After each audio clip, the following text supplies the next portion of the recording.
పిల్లలు ఈ వరుస వాళ్ళు ఏ జట్టు వాళ్ళు, ఆ వరుస వాళ్ళు బి జట్టు వాళ్ళు. మీ వెనకాల బోర్డు పైన పదాలు ఉన్నాయి. నేను చెప్పిన పదం ఎవరైతే ఫస్ట్ గుర్తిస్తారో వాళ్ళకు ఒక పాయింట్. సరేనా? మధ్యప్రదేశ్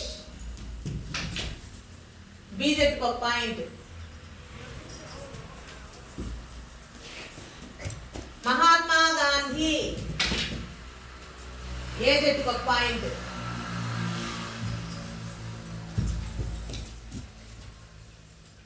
పర్వతం ఏ జట్టుకు ఒక పాయింట్.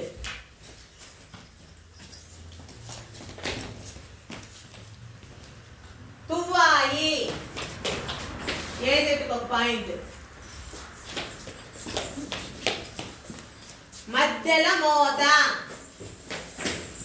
బి జట్టుకు ఒక పాయింట్.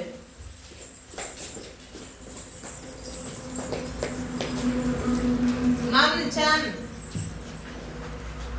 బి జట్టుకు ఒక పాయింట్. పనస ఏ జట్టుకు ఒక పాయింట్. ఇప్పుడు ఏ జట్టు వాళ్ళకి ఎన్ని పాయింట్లు? 1 2 3 4. బి జట్టు వాళ్ళకి 1 2 3. ఎవరు గెలిచినారు? ఏ జట్టు. ఏ జట్టు వాళ్ళు రండి. గివ్ క్లాస్ ఏ జట్టు వాళ్ళకి.